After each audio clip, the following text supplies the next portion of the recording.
ಸರ್ಕಾರಿ ಆಸ್ಪತ್ರೆಗಳಲ್ಲಿ ಜನೌಷಧಿ ಕೇಂದ್ರಗಳನ್ನು ಸ್ಥಗಿತ ಮಾಡುವ ರಾಜ್ಯ ಸರ್ಕಾರದ ನಡೆಗೆ ಎಲ್ಲರೂ ತೀವ್ರವಾಗಿ ಖಂಡಿಸಿದ್ದಾರೆ. ಸಹಜವಾಗಿ ಪ್ರತಿಯೊಂದಕ್ಕೂ ನೀವು ಸಂಘರ್ಷಕ್ಕೆ ಇಳಿತಾ ಹೋದರೆ ಅದಕ್ಕಿಂತ ದೊಡ್ಡ ದುರಂತ ಇಲ್ಲ ಅಂತ ವಿಜಯೇಂದ್ರ. ಇದರಿಂದ ಹಿಂದಕ್ಕೆ ಸರಿಯಲೇಬೇಕು. ಇದು ಖಾಸಗಿ ಮೆಡಿಕಲ್ ಸ್ಟೋರ್ನ ಮಾಫಿಯಾ ಜೊತೆ ಸರ್ಕಾರ ಕೈ ಜೋಡಿಸಿರುವ ಅನುಮಾನ ಎಂಬುದು ಸಿಟಿ ರವಿ. ಇದು ನಮಗೆ ಗೊತ್ತಿಲ್ವಲ್ಲ, ಇದೇನು ಚರ್ಚೆ ಆಗಿಲ್ವಲ್ಲ, ಇದು ಶರಣ್ ಪ್ರಕಾಶ್ ಪಾಟೀಲ್ರಿಗೆ ಸಂಬಂಧಪಟ್ಟಿದ್ದ ವಿಚಾರ ಅಂತ DK ಶಿವಕುಮಾರ್ ಪರಮೇಶ್ವರ್. ಅದು ಯಾರಿಗಾದ್ರು ಹಣೆ ಬರಹ ನಿಮ್ಮ ಸರ್ಕಾರದ್ದು ಹೇಳ್ತೀನಿ. ನೀವು ಉದ್ಧಾರನೂ ಆಗಲ್ಲ, ನಿಮ್ಗೆ ಇದು ಆಗಲ್ಲ, ಹಾಳಾಗೋಗಿ. ಅದೇನಿದೆ ನೋಡೋಣ. ಕೊಡುವಂತ ಔಷಧಿ ಇದರ ಲಾಭ ಜನಸಾಮಾನ್ಯರಿಗೆ ಸಿಗಬಾರ್ದು ಅನ್ನೋದು ಏನಾದ್ರು ಭಾವನೆ ಇದೆಯಾ? ನಿಮ್ಮ ನಿರ್ಧಾರವನ್ನ ವಾಪಸ್ ತಗೊಳ್ಬೇಕು ಅಂತ ನಾನು ಆಗ್ರಹಿಸ್ತೇನೆ. ಇಲ್ಲದೇ ಇದ್ರೆ ಯಾರದನ್ನು ತೀರ್ಮಾನ ತಗೊಂಡಿದ್ದಾರೆ ಅದು ಆರೋಗ್ಯ ಇಲಾಖೆಗೆ ಸೇರಿರುವಂಥದ್ದು, ನನಗೆ ಗೊತ್ತಿಲ್ಲ. ಅದು ಆ ನಿರ್ಧಾರಗಳು ಅವರವರ ಇಲಾಖೆಯಲ್ಲಿ ಹಂತದಲ್ಲಿ ಆಗುತ್ತೆ. ಅದು ಯಾರ ಹಂತದಲ್ಲಾರು ಆಗಲಿ, ಡಾಕ್ಟ್ರೆ ನೀವು ಡಾಕ್ಟರ್ ಅಂತೀರಿ. DK Shivakumar Bengaluru city minister, DCM, ಯಾರದ್ದಾರು ಆಗಲಿ ಕಾಮನ್ ಸೆನ್ಸ್ ಬೇಡವೇನ್ರಿ ನಿಮ್ಮ ಸರ್ಕಾರಕ್ಕೆ? ಮಿನಿಮಮ್ ನಿಮ್ಮ ತಾತನ ಮನೆ ಗಂಟೆ ಏನೋಗುತ್ತೆ, ಅದು ರಿಯಲ್ ಎಸ್ಟೇಟ್ ವ್ಯಾಪಾರಕ್ಕೆ ಇಳಿದು ಬಿಡಿ, ಹಂಗಾರೆ ಹೋಗ್ಬಿಡ್ಲಿ ಎಲ್ಲರೂ, ಹಾಳಾಗೋಗಿ ನೀವುಗಳು. ಆ ಅಂಗಡಿ ಇರೋಷ್ಟು ಜಾಗ ಏನು ನಿಮ್ಮ ಎದೆ ಮೇಲೆ ಕೂತ್ಕೊಂಡಿದೆಯಾ? ನಿಮಗೆ ಆಗೋದು ಏನು ಕಷ್ಟ ಅದರಲ್ಲಿ? ಅದರಿಂದ ತೊಂದರೆ ಅಂತ ಜನನೂ ಹೇಳಿ. ನಿಮ್ಗೆ ಆಗೋದು ಏನು ಕಷ್ಟ ಅದರಲ್ಲಿ? ನೀವು ಪುಕ್ಕಟೆ ಔಷಧಿ ಕೊಡಬೇಕಲ್ಲ, ಕೊಟ್ಕೊಳ್ಳಿ. ನಿಮ್ಮನ್ನು ಯಾವನು ತಡೆದಿರೋನು? ತಡೆದಿರೋನು ಯಾವನು? ಅದಕ್ಕೆ ಈ ಅಂಗಡಿ ಯಾಕೆ ಬಂದ್ ಮಾಡಬೇಕು? ಮಿಸ್ಟರ್ ಮಿನಿಸ್ಟರ್, ಅಯೋಗ್ಯ ಸರ್ಕಾರಕ್ಕೆ ವೀಲ್ ಚೇರ್ ಕೊಡೋ ಯೋಗ್ಯತೆ ಇಲ್ಲ ಮೈಸೂರಿನಲ್ಲಿ ನಿಮಗೆ. ನೀವು ಔಷಧಿ ಕೊಡ್ತೀರೇನ್ರಿ? ವಿಷ ಕೊಡಿ ಜನಕ್ಕೆ, ಸಾಯಿಸಕ್ಕಾರು ಬೇಗ ಸತ್ತೋಗ್ಲಿ ಜನ ಅತ್ಲಾಗೆ. ಯಾವ ಔಷಧಿ ಕೊಡ್ತೀರಿ ಅಂತ ನಾನು ನೋಡೇ ಬಿಡ್ತೀನಿ. ಯಾವ ಔಷಧಿ ಕೊಡ್ತೀರಿ? ನಿಮ್ಮ ಆಸ್ಪತ್ರೆಗಳ ಕರ್ಮಕಾಂಡಗಳನ್ನು ನೋಡ್ತಾ ಇದ್ರೆ ಔಷಧಿ ಕೊಡ್ತಾರಂತೆ ಪುಕ್ಕಡೆ. ನೀವು ಕೊಟ್ಕೊಳ್ಳಿ, ನಿಮ್ಮ ಹತ್ರ ಇದ್ರೂ ಬೇಡ ಅಂದಿಲ್ಲ, ಫೇರ್. ನಿಮ್ಗೆ ಅದೊಂದು ಇರೋದ್ರಿಂದ ಆಗೋದೇನು? ಓಕೆ, ಜನೌಷಧಿಯಲ್ಲಿ ಸಿಕ್ಕೋ ಎಲ್ಲ ಔಷಧಿನೂ ನೀವು ಪುಕ್ಕಟೆಯಲ್ಲಿ ಕೊಡ್ತೀರಾ? ಇಲ್ಲಿ ಪುಕ್ಕಟೆ ನೀವೆಲ್ಲ ಒಂದು ಮಿಸ್ ಹಾಕೊಡ್ದು. ಅಲ್ಲಿ ಸಿಗೋಂಗೆ ಆಗಬೇಕು ಅನ್ನೋದೇ ನಮ್ಮ ಉದ್ದೇಶ ಅಂತಾರೆ. ಉದ್ದೇಶ ಪದ್ದೇಶ ಎಲ್ಲ ಮನೆ ಹಾಳು ನಿಮ್ಮದು, ಎಂಥ ಥರ ಹಾಕೊಂಡೋಗ್ಲಿ. ಫಸ್ಟು ಸ್ಟಾರ್ಟ್ ಮಾಡಿ, ನೀವು ಪುಕ್ಕಟೆ ಕೊಡಿ, ಸ್ಟೆಬಿಲೈಸ್ ಆಗಲಿ, ಆಮೇಲೆ ನೋಡೋಣ. ಆಮೇಲೆ ನೋಡೋಣ. ಮುಚ್ತಾರೆ. ಯೋಗಂ ಒಂದು ಕಾಮನ್ ಸೆನ್ಸ್ ಅನ್ನೋದೊಂದು ಇರಬೇಕಪ್ಪ. DCM ಉಳಿದಿದ್ದಕ್ಕೆಲ್ಲ ಮಾತಾಡ್ತೀರಿ ದೊಡ್ಡದಾಗಿ ಮುಂದೆ ಬಂದು ನಿಂತ್ಕೊಂಡು. ಕಾಮನ್ ಸೆನ್ಸ್ ಬೇಡವಾ ನಿಮಗೆ ಎಲ್ಲರಿಗೂ? ಅದು ಯಾವ ಮಿನಿಸ್ಟ್ರು ತೊಗೊಂಡಿದ್ರು ನಾನು I'm going to revisit it. I say wait, ನಾನು ನೋಡ್ತೀನಿ ಇರ್ರಿ ಅದನ್ನು. ತೊಂದರೆ ಆಗಬಾರ್ದು ಅಷ್ಟೇ ಜನರಿಗೆ. ಅಥವಾ ಅದು ಏನಾದ್ರು 30 ಪಾರ್ಟಿ ಇದ್ದರೆ ಮಾರ್ಕೊಂಬಿಡಿ ಹೋಲಿ ಎತ್ಲ ಕಡೆಗೆ ಎಲ್ಲರೂ ಸೇರ್ಕೊಂಡು. ಲಜ್ಗೆಟ್ ಅವ್ರು ತಂದು. ಎಸ್, ರಾಜ್ಯ ಬಿಜೆಪಿಯಲ್ಲಿ ಭಿನ್ನಮತ ಹೊಗೆ ಆಡ್ತಾ ಇದೆ. ವಿಜಯೇಂದ್ರ ನಾಯಕತ್ವದ ವಿರುದ್ಧ ಸಿಡಿದೆದ್ದಿರುವ ಒಂದು ಬಣ ಪ್ರತ್ಯೇಕ ಸಭೆ ನಡೆಸಿ ಮತ್ತೊಂದು ಪಾದಯಾತ್ರೆ ನಡೆಸುವ ಸುಳಿವನ್ನ ಕೊಟ್ಟಿತ್ತು. ಈ ಬಗ್ಗೆ ಸೂಕ್ಷ್ಮವಾಗಿ ವಿಜಯೇಂದ್ರ ಅವರು ರಿಯಾಕ್ಟ್ ಮಾಡಿದ್ದು, ಹೈಕಮಾಂಡ್ ಸಮ್ಮತಿ ನೀಡಿದ್ರೆ ಪ್ರತ್ಯೇಕ ಪಾದಯಾತ್ರೆಗೆ ನಮ್ಮ ಆಕ್ಷೇಪ ಇಲ್ಲ ಅಂತ ಹೇಳಿದ್ರು. ಹರಿಹರ ಶಾಸಕರ ಆರೋಪ ಸವಾಲ್ಗೆ ಪ್ರತಿಕ್ರಿಯೆ ಕೊಡೋದಕ್ಕೆ ನಿರಾಕರಿಸಿದ್ರು. ಇನ್ನು ನಮ್ಮ ಭಿಕ್ಷೆಯಿಂದ ವಿಜಯೇಂದ್ರ ಗೆದ್ದಿದ್ದಾರೆ ಎಂಬ DCM ಮಾತಿಗೆ ಸಿಟಿ ರವಿ ಟಾಂಗ್ ಕೊಟ್ರು. ಬಿಜೆಪಿ ಗೆಲ್ಲೋದಕ್ಕೆ ಕಾಂಗ್ರೆಸ್ ಸಹಕಾರ ಕೊಡ್ತು ಅಂದ್ರೆ ಏನ್ರಿ ಅರ್ಥ ಅಂತ ಕೇಳಿದ್ರು. ಈ ಮಧ್ಯೆ ಗೌರಿ ಲಂಕೇಶ್ ಹತ್ಯೆ ಆರೋಪಿಸಿ ಇತ್ತೀಚೆಗಷ್ಟೇ ಜಾಮೀನಿನ ಮೇಲೆ ಜೈಲಿಂದ ಹೊರಬಂದ ಮದ್ದೂರು ನವೀನನ್ನ ಮಾಜಿ ಸಂಸದ ಪ್ರತಾಪ್ ಸಿಂಹ ಭೇಟಿಯಾಗಿರೋದು ಭಾರೀ ಟೀಕೆ ಆಕ್ರೋಶಕ್ಕೆ ಕಾರಣ ಆಗ್ತಾ ಇದೆ. ಗೌರಿ ಹತ್ಯೆ ಆರೋಪಿಯನ್ನ ಪ್ರತಾಪ್ ಸಿಂಹ ಗೆಳೆಯ ಅಂತ ಹೇಳ್ಕೊಂಡಿದ್ದಾರೆ. ಇದು ಗೋಡ್ಸೆ ಆರಾಧಕರ ಅಸಲಿ ಮುಖ ಅಂತ ಸಚಿವ ದಿನೇಶ್ ಗುಂಡೂರಾವ್ ವಾಗ್ದಾಳಿ ನಡೆಸಿದ್ದಾರೆ. ಆಲ್ ರೈಟ್, ಬಿಜೆಪಿ ದೊಡ್ಡ ಪಕ್ಷ, ಶಕ್ತಿಯುತರ ಪಕ್ಷ, ಎಲ್ಲ ಶ್ರೀಮತಿದೆ. ನೀವು ಸಾಲ್ವ್ ಮಾಡ್ಕೊಳ್ಳಿಪ್ಪ ನಿಮ್ಮ ಪ್ರಾಬ್ಲಮ್ಮನ್ನು, ನಿಮ್ಮ ಮನೆ ಬರ, ನಾವೇನು ಮಾಡೋಕ್ಕಾಗಲ್ಲ ಅದಕ್ಕೆ. ಇನ್ನು ಈ ಸಿಟಿ ರವಿ ಇದ್ದು ಪ್ರತಾಪ್ ಸಿಂಹ ಯಾರನ್ನೋ ಭೇಟಿ ಮಾಡಿರೋದು. ಭೇಟಿ ಮಾಡಿದ್ದು ನೈತಿಕ ದೃಷ್ಟಿಕೋನದಿಂದ ಒಬ್ಬ ಆರೋಪಿಯನ್ನು ಭೇಟಿ ಮಾಡೋದು ಸರಿ ಅನ್ನೋ ತಪ್ಪು ಅನ್ನೋ ನಿರ್ಧಾರಕ್ಕೆ ಅವರೇ ಬಂದ್ಕೊಳ್ಳಿ. ಬಟ್ ಆರೋಪಿನೇ ಅವರುವೇ, ಅಪರಾಧಿ ಅಲ್ಲ. ಈಗ ನಾಗೇಂದ್ರ ಈಸ್ ಇನ್ ಜೈಲಪ್ಪ ಆನ್ ಅಲೆಜ್ಡ್ ಕರಪ್ಷನ್. ಆರೋಪಿ ಶಾಸಕರೆಲ್ಲ ಅವಾಗ ಜೈಲಲ್ಲಿ ಮೀಟ್ ಮಾಡಿದ್ರಲ್ಲ, ಅದಕ್ಕೇನು ಹೇಳ್ತೀರಿ? ಎಲ್ಲ ಭ್ರಷ್ಟ ಮುಂದುವರಿದ ತುಂಡುಗಳವು ಅಂತ ಹೇಳ್ಬೇಕು. ಹಂಗಾರೆ ನಾನು ಅದು ತಪ್ಪಂತ ನೋಡ್ಬೇಕು. ತಪ್ಪಲ್ವಾ? ಅವಾಗ ಭ್ರಷ್ಟಾಚಾರನೂ ಅಷ್ಟೇ ಅಲ್ವಾ ಅದು? ಹಾಗಾಗಿ ಕೆಲವು ನಿರ್ಧಾರಗಳನ್ನು ಕೆಲವು ಆ ಜನನೇ ತಗೊಂಡ್ಬಿಡ್ಬೇಕು. ಅದನ್ನು ದೊಡ್ಡದಾಗಿ ಆ ಗರ್ಭಗುಡಿ, ಈ ದೇವಸ್ಥಾನ ನೀವು ಮಾಡಿದಾಗ ಅದೇನದು, ಅದು ಯಾವ ಗುಡಿ ಅದು? Let Dinesh Gundu Rao answer it. Is it right on the part of MLAs to go and meet an accused corruption? ಅದು ಆರೋಪಿ ತಾನೆ. ನಿಜ, ಅವ್ರನ್ನೂ ಭೇಟಿ ಮಾಡಬಾರ್ದು. ಚನ್ನಪಟ್ಟಣ ಉಪಚುನಾವಣೆಯ ಮೈತ್ರಿ ಟಿಕೆಟ್ ಗೊಂದಲ ಮುಂದುವರೆದಿದೆ. ಹೈಕಮಾಂಡ್ ಭೇಟಿಗಾಗಿ ದೆಹಲಿನಲ್ಲಿ ಯೋಗೇಶ್ವರ್ ಕೂತ್ಕೊಂಡಿದ್ದಾರಂತೆ ಕಾಯಿಕೊಂಡು. ಇವತ್ತು ಯಾರ್ಯಾರನ್ನೋ ಭೇಟಿ ಮಾಡಲಿ. ಟಿಕೆಟ್ ಬಯಸಿರೋ ತಪ್ಪು ಅಂತ ಹೇಳಲ್ಲ, ಆದರೆ ಎರಡು ಪಕ್ಷಗಳ ಜೊತೆಯಲ್ಲಿ ಸಾಗಬೇಕು, ಈ ನಿಟ್ಟಿನಲ್ಲಿ ಚರ್ಚೆ ನಡೆದಿದೆ ಅಂತೆಲ್ಲ ವಿಜಯೇಂದ್ರ ಹೇಳಿದಾರಂತೆ. ಅಲ್ಲಿವರೆಗೂ ತಾಳ್ಮೆ ಇರಬೇಕು ಅಂತೇನೋ ಅವ್ರು ಹೇಳಿದ್ದಾರೆ. ಇನ್ನು ಉಪಚುನಾವಣೆ ನಿಖಿಲ್ ಕುಮಾರಸ್ವಾಮಿ ಸ್ಪರ್ಧೆ ಮಾಡಲ್ಲ, ಆದರೆ ಕ್ಷೇತ್ರ JDS ಉಳಿಸ್ಕೋಬೇಕು ಅಂತ ಒತ್ತಡ ಇದೆ ಅಂತ ಅವ್ರು ಯಾರೋ ಸಾರಾ ಮಹೇಶ್ವರು ಮೈತ್ರಿಕೂಟದ ಅಭ್ಯರ್ಥಿ ಯಾರಾಗ್ತಾರೆ ಅಂತ ನಾನು ಹೆಂಗೆ ಹೇಳಿ ಅಂತ DCM ಹೇಳಿದ್ರು. ಅದು ಕರೆಕ್ಟ್, ಅದು ನಾನೇ ನಿಂಗೆ ಹೇಳೋಕ್ಕಾಗತ್ತೆ, ಅವ್ರು ಹೇಳೋದು ಸರಿ ಇದೆ. ಏನು ಶಿವಕುಮಾರ್ ಅವ್ರನ್ನ ಕೇಳ್ಕೊಂಡು ಮೈತ್ರಿಕೂಟದವ್ರು ಆಗ್ತಾರಾ ಟಿಕೆಟನ್ನು? ಇಲ್ಲ. CP ಯೋಗೇಶ್ವರ್ ಅವರು ಕೂಡ ಒಬ್ಬರು ಆಕಾಂಕ್ಷಿಗಳು ಅಂತೇಳಿ ಹಲವಾರು ಬಾರಿ ವ್ಯಕ್ತಪಡಿಸಿದ್ದಾರೆ ಅವರ ಅಭಿಪ್ರಾಯಗಳನ್ನ. ಅದು ತಪ್ಪು ಅಂತಲೂ ಕೂಡ ಹೇಳೋದಕ್ಕೆ ಸಾಧ್ಯ ಇಲ್ಲ. ಆದರೆ ಎರಡೂ ಪಕ್ಷಗಳು ಒಟ್ಟಿಗೆ ಹೋಗ್ತಕ್ಕಂಥ ಸಂದರ್ಭದಲ್ಲಿ ಅಲ್ಲಿ ಯಾರು ಅಭ್ಯರ್ಥಿ ಆಗಬೇಕು, ಹಾಗಾಗಿ ದೆಹಲಿ ಮಟ್ಟದಲ್ಲಿ ಎರಡೂ ಪಕ್ಷದ ವರಿಷ್ಠರು ಕೂತು ಚರ್ಚೆ ಮಾಡಿ ಅಂತಿಮ ನಿರ್ಧಾರವನ್ನು ಕೈಗೊಳ್ಳುತ್ತಾರೆ. ಅಲ್ಲಿವರೆಗೂ ಎಲ್ಲರೂ ಕೂಡ ಸಮಾಧಾನದಲ್ಲಿರಬೇಕು. ನಿಖಿಲ್ ಅವರ ಅಭಿಪ್ರಾಯ, ಯಾವ ಕಾರಣಕ್ಕೂ ಕೂಡ ನಾನು ಚುನಾವಣೆಯಲ್ಲಿ ಸ್ಪರ್ಧೆ ಮಾಡಲ್ಲ ಅಂಥೇಳಿ ಮೊನ್ನೆನೂ ಕೂಡ ಚರ್ಚೆ ಮಾಡಿದ್ದಾರೆ. ಹಾಗಾಗಿ JDS ಪಕ್ಷಕ್ಕೆ ಉಳಿಸ್ಕೋಬೇಕು ಅನ್ನೋ ಭಾಳಷ್ಟು ಒತ್ತಡ ಇದೆ. ಅದನ್ನು ಯಾರ್ಯಾರು ಏನೇನು ತೀರ್ಮಾನ ಮಾಡ್ತಾರೋ ಈಗ ಹೆಂಗ್ರಿ ಹೇಳೋಣ. ಚನ್ನಪಟ್ಟಣಕ್ಕೆ ನೀವು 15ನೇ ತಾರೀಕು ಫ್ಲಾಗ್ ಹಾಸ್ಟಿಂಗ್ ಹೋಗ್ತೀರಿ ಅನ್ನುವಂತಹ ನಾನು ಆ ಜಿಲ್ಲೆಯವನು, ಚನ್ನಪಟ್ಟಣಕ್ಕೆ ಹೋಗಿ ಒಂದು ಆಸೆ ತೀರಿಸ್ಕೊಳ್ಳೋಣ ಅಂತ. ಎಲ್ರಿಗೂ ಆಸೆ. ಎಸ್.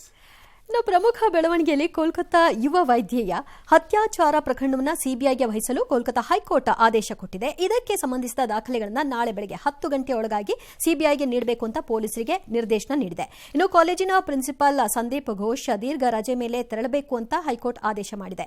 ಆಸ್ಪತ್ರೆಯಲ್ಲಿ ಕೆಲಸ ಮಾಡುವ ವೈದ್ಯರಿಗೆ ಪ್ರಾಂಶುಪಾಲರೇ ಗಾರ್ಡಿಯನ್, ಆದರೆ ಅವರೇ ಕರುಣೆ ತೋರಿಸಿಲ್ಲ ಅಂದ್ರೆ ಇನ್ಯಾರು ತೋರಿಸ್ತಾರೆ, ಅವರು ಕೆಲಸ ಮಾಡದೆ ಮನೆಯಲ್ಲೇ ಇರಲಿ ಅಂತ ಆದೇಶ ಮಾಡಿದ್ರು. ಆದರೆ ಇದಕ್ಕೂ ಮುನ್ನವೇ ಸಂದೀಪ್ ಘೋಷ್ ತಮ್ಮ ಹುದ್ದೆಗೆ ರಾಜೀನಾಮೆಯನ್ನು ಕೊಟ್ಟಿದ್ದಾರೆ. ಇದೇ ವೇಳೆ ದೇಶಾದ್ಯಂತ ವೈದ್ಯರು ನಡೆಸ್ತಾ ಇರುವಂತಹ ಮುಷ್ಕರವನ್ನ ನಿಲ್ಲಿಸಬೇಕು ಅಂತ ಹೈಕೋರ್ಟ್ ಸೂಚನೆ ಕೊಟ್ಟಿದೆ. ಈ ಮಧ್ಯೆ ಯುವ ವೈದ್ಯೆಯ ಹತ್ಯಾಚಾರ ಪ್ರಕರಣವನ್ನ ಮೊದಲಿಗೆ ಕಾಲೇಜು ಆಡಳಿತ ಮಂಡಳಿ ಮುಚ್ಚಿ ಹಾಕೋದಕ್ಕೆ ಯತ್ನಿಸಿದೆ. ನಿಮ್ಮ ಮಗಳು ಆತ್ಮಹತ್ಯೆ ಮಾಡಿಕೊಂಡಿದ್ದಾರೆ ಅಂತ ಹೆತ್ತವರಿಗೆ ಕಾಲೇಜಿನಿಂದ ಫೋನ್ ಹೋಗಿತ್ತು ಎನ್ನಲಾಗ್ತಾ ಇದೆ. ಸದ್ಯ ಹತ್ಯಾಚಾರ ಪ್ರಕರಣ ದಾಖಲಿಸಿಕೊಂಡಿರುವಂತಹ ಪೊಲೀಸರು ಆತ್ಮಹತ್ಯೆಯಿಂದಿದ್ದ ಅಧಿಕಾರಿ ಮತ್ತು ಯುವ ವೈದ್ಯೆಯ ಜೊತೆ ಕೆಲಸ ಮಾಡ್ತಾ ಇದ್ದ 7 ವೈದ್ಯರನ್ನ ವಿಚಾರಣೆಗೆ ಒಳಪಡಿಸಿದ್ದಾರೆ. ಇದೊಂದು ಇನ್ಸಿಡೆಂಟ್ ಆಫ್ ಯಾರು ಸಹಿಸಲಾಗದಂತಹ ಕ್ರೈಮು. ಆದರೆ ಒಂದು ಸರ್ಕಾರ ಎಷ್ಟು ಇನ್ಸೆನ್ಸಿಟಿವ್ಲಿ ಕೆಲಸ ಮಾಡುತ್ತೆ ಅಂದರೆ, ಲೈಕ್ ನಮ್ಮ ಹೈಯರ್ ಎಜುಕೇಷನ್ ಮಿನಿಸ್ಟರ್ ಏನೋ ಮೆಡಿಕಲ್ ಮಿನಿಸ್ಟರ್ ಏನೋ ಇದ್ದಂಗೆ ಈಗ ಜನೌಷಧಿ ಕೇಸದಲ್ಲಿ ಎಷ್ಟು ಇನ್ಸೆನ್ಸಿಟಿವ್ ಆಗಿ ಯೋಚನೆ ಮಾಡ್ತೀರಿ ಅಂತ. ದುಷ್ಟ ಜಂತುಗಳ ಥರ ಯಾರು ನಿಮ್ಮನ್ನೆಲ್ಲ ಕರ್ಕೊಂಬಂದ್ರು. ಈ ಪ್ರಕರಣದಲ್ಲಿ ಅಲ್ಲಿ ಪಶ್ಚಿಮ ಬಂಗಾಳ ಸರ್ಕಾರ ಎಷ್ಟು ಇನ್ಸೆನ್ಸಿಟಿವ್ಲಿ ಬಿಹೇವ್ ಮಾಡಿದೆ ಅನ್ನೋಕ್ಕೆ ಆ ಪ್ರಿನ್ಸಿಪಲ್ಲು ಇದನ್ನ ಮಾಡಿ ಅಂತ ಹೇಳಿರ್ತಾರೆ ಅಂತ ಯಾರು ಹೇಳಲ್ಲ. ಅದರ ಜವಾಬ್ದಾರಿ ಅವ್ರು ತಗೋಬೇಕಲ್ಲ.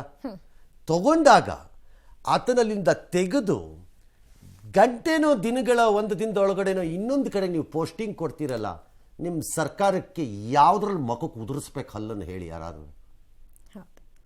ಯಾವ ಲೆವೆಲ್ಗೆ ಬಂದುಬಿಟ್ಟಿದೆ ನೋಡ್ಕೊಳ್ಳಿ ಸರ್ಕಾರಗಳು. ಜನ ಅಪ್ಪ ನೀನು ರಜೆಯಲ್ಲಿರು ಅಂತ ಹೇಳಕ್ಕೂ ಆಗಲ್ವಾ?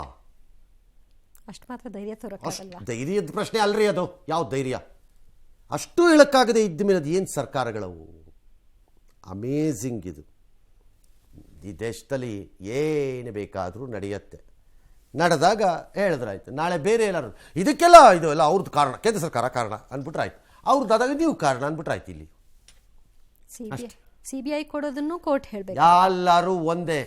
ಬರೆದಿಟ್ಕೊಳ್ಳಿ, ಎಲ್ಲರೂ ಒಂದೇ. ಆ ಹೆಣ್ಣು ಮಗಳ ರೇಪ್ ಕೇಸಿನ ಆರೋಪಿಗಳು ಕನ್ವಿಕ್ಟೆಡ್ ಫೆಲೋಸನ್ನು ರಿಲೀಸ್ ಮಾಡಿದಾಗ BJP ಏನು ನಿಲುವು ತಗೊಂಡ್ರಿ? ಅವತ್ತಿನ ದಿನ ನೀವು ಇವತ್ತು ಇಲ್ಲೇನು ನಿಲುವು ತಗೋತೀರಿ? ಎಲ್ಲ ಒಂದೇ. ರಾಜಕಾರಣದ ಮುಂದೆ ನಾವೆಲ್ಲ ಹುಳುಗಳು ಅಷ್ಟೇ. ಬೇಕಾದಾಗ ಹೊಸಕ್ಕೊಂಡು ಮುಂದಕ್ಕೆ ಹೋಗ್ತಾರೆ, ಬೇಡದಿದ್ದಾಗ ಏನಾರು ಒಂಚೂರು ಹಿಂಗೆ ಎಸ್ತುಬಿಟ್ಟು ನಮ್ಮನ್ನು ಜೀವಂತವಾಗಿ ಇಟ್ಕೊಂಡಿರ್ತಾರೆ. ಯಾಕೆ ಅಂದರೆ ನಾಳೆ ನಮ್ಮ ಹೆಸರಿನಲ್ಲಿ ಅವ್ರ ಅಧಿಕಾರನ ಮುಂದುವರ್ಸೋಕ್ಕೆ. ಇದು ದ ಸೋ ಕಾಲ್ಡ್ ಗ್ರೇಟ್ ಪ್ರಜಾಪ್ರಭುತ್ವದಲ್ಲಿ ನಡೆಯುತ್ತಿರುವ ನಮ್ಮ ಬದುಕು. ಬೆಂಗಳೂರಲ್ಲಾದ ಮಳೆ ಮತ್ತು ಅದರಿಂದಾದ ಅನಾಹುತಗಳೆಲ್ಲ ಗೊತ್ತಲ್ಲ, ಎಲ್ಲ ಕಡೆ ಸಿಕ್ಕಾಪಟ್ಟೆ ಸುದ್ದಿ. ಏನು ದೇಶದಲ್ಲೆಲ್ಲ ತೋರಿಸ್ತಿದ್ದಾರೆ. ಅದಕ್ಕೆ ಕೆಲವರೆಲ್ಲ DCMಗೆ ಇದೇನಾ ಬ್ರ್ಯಾಂಡ್ ಬೆಂಗಳೂರು ಅಂತ ಲೇವಡಿ ಮಾಡ್ಕೊಂಡಿದ್ದಾರೆ. ಅಯ್ಯೋ ಅದು ಹೋಗಲಿ, ಈಗ ನಾಳಿದ್ರಲ್ಲಿ ಮಳೆ ಬರುತ್ತಲ್ಲ ಅದಕ್ಕೆ ನೋಡಿ ಒಳ್ಳೆ ಉತ್ತಮವಾಗಿ ಮಳೆ ಆಗುತ್ತೆ ಅಂತ ಹೇಳಿದ್ದಾರೆ. ಬೆಂಗಳೂರಿಗೆ ಯೆಲ್ಲೋ ಅಲರ್ಟ್ ಬೇರೆ ಕೊಟ್ಟಿದ್ದಾರಂತೆ. ಈ ಮಧ್ಯೆ ಕಳೆದ ರಾತ್ರಿ ಮಳೆಗೆ ಹಾಸನ ತತ್ತರಿಸೋಗಿದೆ. ಆಲೂರು ತಾಲೂಕಿನಲ್ಲಿ ಹಳ್ಳ ಕೊಳ್ಳ ತುಂಬೋಗಿದೆ, ಬೆಳೆ ಎಲ್ಲ ನಾಶ ಆಗಿದೆ. ಚಾಮರಾಜನಗರ, ಹಾಸನ, ಕೊಡಗು, ಬಳ್ಳಾರಿನಲ್ಲಿ ಇವತ್ತು ಮಳೆ ಆಗಿದೆ. ಅಂದರೆ ಇನ್ನೊಂದು ರೌಂಡ್ ಇದ್ದಂಗಿದೆ ಗಂಗಾರೆ ಮಳೆ. ಬೆಂಗಳೂರಿನ ಹೆಬ್ಬಾಳ ಮೇಲ್ಸೇತುವೆ ಮೇಲೆ ಸರಣಿ ಅಪಘಾತ ಸಂಭವಿಸಿದೆ. ಚಾಲಕನ ನಿಯಂತ್ರಣ ಕಳೆದುಕೊಂಡಂತಹ ಬಿಎಂಟಿಸಿ ಓಲ್ವೋ ಬಸ್ ಹಲವು ವಾಹನಗಳಿಗೆ ಡಿಕ್ಕಿ ಹೊಡೆದಿದೆ. ಘಟನೆಯಲ್ಲಿ 3 ಬೈಕ್, 2 ಕಾರುಗಳಿಗೆ ಹಾನಿಯಾಗಿದೆ. 2 ಗಾಯಗೊಂಡಿದ್ದು, ಬೈಕ್ ಸವಾರರೊಬ್ಬರ ಕಾಲು ಮುರಿದಿದೆ. ಬಸ್ ತನ್ನ ನಿಯಂತ್ರಣ ಕಳೆದುಕೊಂಡ ವಿಚಾರ ತಿಳಿದ ಚಾಲಕ ಗಾಬರಿಗೊಂಡು ಬ್ರೇಕ್ ಹಾಕೋಕೆ ನೋಡಿದ್ರೂ ಪ್ರಯೋಜನ ಆಗಲಿಲ್ಲ. ಇದಕ್ಕೆ ಸಂಬಂಧಿಸಿದ ದೃಶ್ಯಗಳು ಬಸ್ನ ಸಿಸಿಟಿವಿಯಲ್ಲೇ ಸೆರೆಯಾಗಿದೆ. ನಿರ್ಲಕ್ಷ್ಯ ವಹಿಸಿದ ಚಾಲಕನ ವಿರುದ್ಧ ಇಲಾಖೆ ಶಿಸ್ತು ಕ್ರಮಕ್ಕೆ ಮುಂದಾಗಿದೆ. ಈ ಮಧ್ಯೆ ಸಣ್ಣ ಪುಟ್ಟ ಕಾರಣಕ್ಕೆ ಬಿಎಂಟಿಸಿ ವಿರುದ್ಧ ಸೋಷಿಯಲ್ ಮೀಡಿಯಾದಲ್ಲಿ ಪೋಸ್ಟ್ ಹಾಕೋರನ್ನ ಕರೆದು ವಿಚಾರಣೆಗೆ ಒಳಪಡಿಸೋಕೆ ಬಿಎಂಟಿಸಿ ಭದ್ರತಾ ಶಾಖೆ ನಿರ್ಧಾರವನ್ನ ಮಾಡಿದೆ. ಅಲ್ಲ, ಡ್ರೈವರ್ ಬ್ರೇಕ್ ಯಾಕೆ ಹಾಕ್ಲಿಲ್ಲ? ಗಾಬರಿ ಆಗ್ಬಿಟ್ಟಿದ್ದಾರೆ ಸರ್ ಅವರು. ಗಾಬರಿನಾ? ಅದೇನ್ ಅಡ್ಕಸ್ಬಿನ ಹಂಗಾರೆ ಡ್ರೈವರ್ ಅವರು? ಕಂಡಕ್ಟರ್ ಬಂದು ಇದು ಹೊತ್ತು ಅಂತ ತೋರಿಸ್ತಾರೆ ಸರ್ ಅಲ್ಲಿ. ಹೌದಾ? ಆ ವಿಡಿಯೋಲ್ ಹಂಗಿದೆ ನೋಡಿ.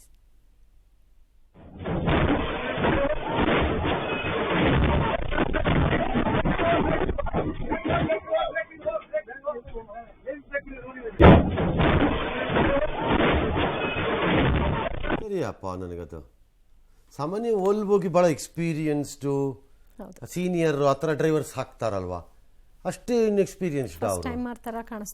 ಭಾಳ ಚಿತ್ರ. ಇನ್ನು ಸೋಷಿಯಲ್ ಮೀಡಿಯಾ ಪೋಸ್ಟ್ ಹಾಕಿದವ್ರಿಗೆ ವಿರುದ್ಧ ವಿಚಾರಣೆಗೆ ಒಳಪಡಿಸಲು ಬಿಎಂಟಿಸಿ ಭದ್ರತಾ ಶಾಖೆ. ನೀವೇನು ಪೊಲೀಸ್ ಸ್ಟೇಷನ್ ಅಲ್ಲ ಕರೆದು ನೀವು ವಿಚಾರಣೆ ಮಾಡೋಕ್ಕೆ.